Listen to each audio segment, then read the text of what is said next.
I actually wanted to start doing a graphic design studio first, but then I saw a tattoo on a person and I kind of noticed that, hang on, there's something in this kind of art form, and it seemed like something that I could probably get involved in.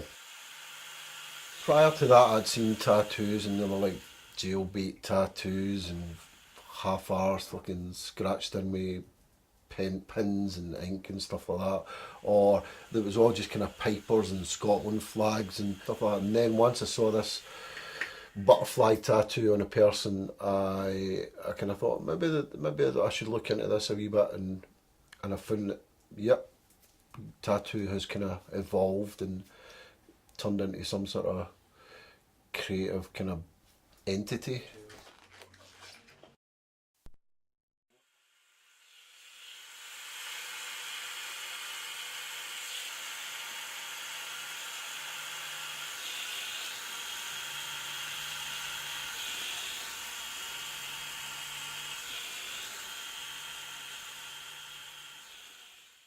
As a tattooist, I'd have to say, well, what's your idea?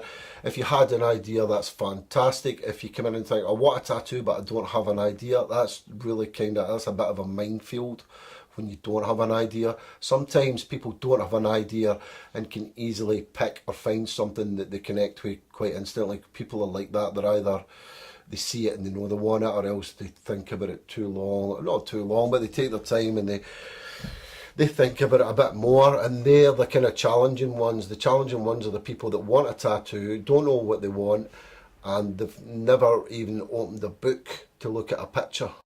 So you need to kind of narrow it down to something that you can at least communicate. Whether it be like a simple, oh, I want this, and roughly sketch it out. Doesn't matter whether you're a great drawer or not, as long as we kind of get the gist of what you're talking about. The person needs to kind of know what they want when they come in to get a tattoo. That's the first rule through the door. Either know what you want or give us a good idea of what you want. You could pick a tattoo for the style of it. You could pick a tattoo for the genre, whether it be old school and stuff like that. You could pick from imagery. Imagery is my kind of thing. So I like to kind of stick to the rules of the flash work, or stick to what I see, but I'm going to try and make this more personal to you.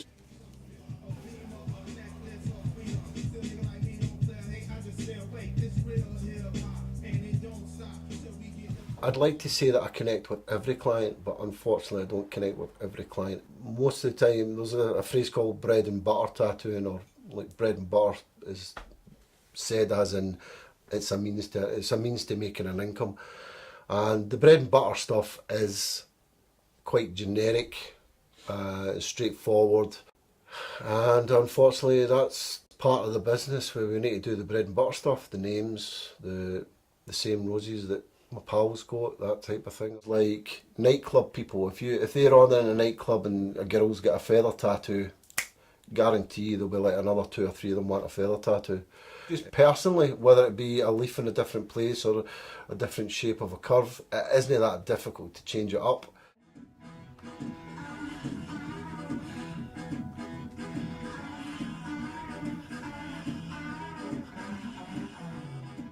Yet to kind of find a certain type of character that I have not tattooed yet. Pretty much tattooed a lot of characters, and thankfully that's the refreshing part of it as well. I think I would not do this if it was the mundaneness of the same type of person. People come in and they tell you their problems and they'll chat to you. I feel like a hairdresser, a bartender, a counsellor. And I don't mind that. I wouldn't want to be a hairdresser, I wouldn't want to be a counsellor, and I wouldn't want to be a bartender. But I'm happy to be a tattooist and listen to people. You connect with people that you wouldn't in any other way. And thankfully, like, it's only for that moment. It doesn't need to have any longevity. It doesn't have to be any kind of like thing that you constantly kind of go back to. You can just have that moment and that's it. It doesn't need to be any more. But the funny thing is, the tattoo stays.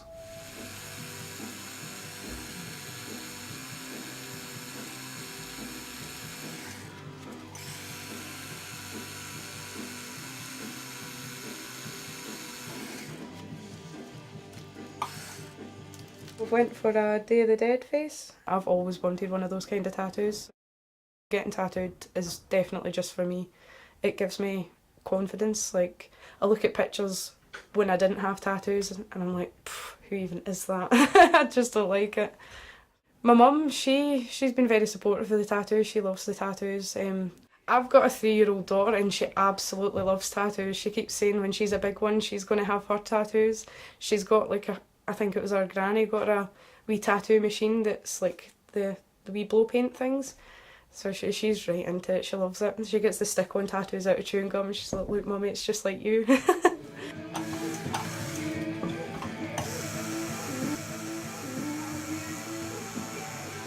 I can be that close to a tattoo and see so many things, but the best way to see it is when you step back and look at it.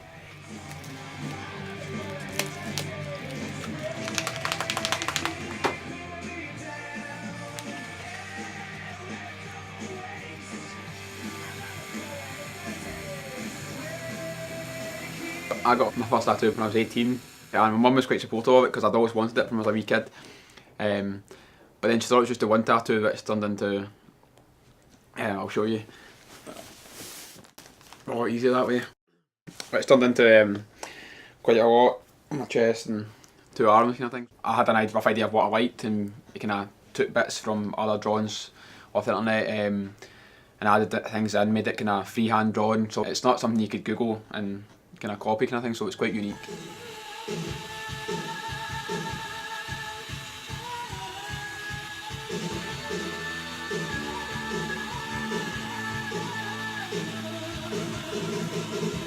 It's more accepted to have a tattoo nowadays. Like when I spoke to my mum or even my gran about it, they said tattoos, if you had a tattoo in their age, you were classed as a thug or somebody that you were kind of outcasted a wee bit, put to the side kind of thing. But nowadays it can be classed as a fashion statement. You'll see a lot of, like, commonly footballers will have like a sleeve and they'll have all kind of similar, and it's kind of the whole appearance of looking nice kind of thing.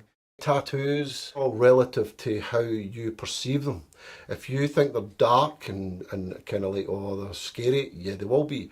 But if you look at it from another point of view, black isn't that scary.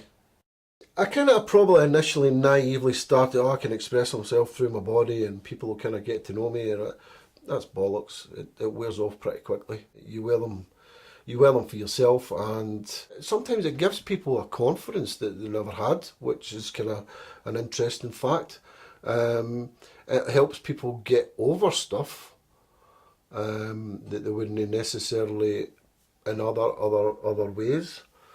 Why is that? I'm not too sure of that, how I could answer that, but it's fascinating. It can change people. My tattoos are kind of obvious, but at the same time, I like to, if they're going to look obvious, they have to have a double unobvious meaning. It's like the hurting tattoo and the healing tattoo. The obvious there is I'm a right-handed tattooist, so there I'm hurting when I'm tattooing someone, wiping with this hand, so I'm healing. But also for me personally, that's the kind of like exterior of it. That's for people to connect with me as a tattooist, hurting and healing.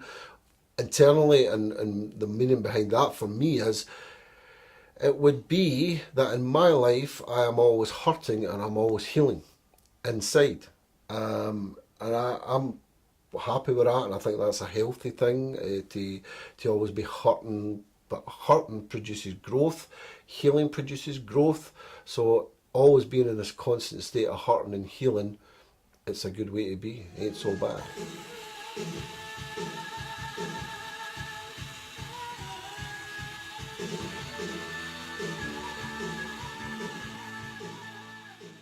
I kind of want things to keep going, keep the ball rolling with this. It's going to surprise me as much as surprise anybody. I think I'll be more surprised at how this pans out in the future than anybody.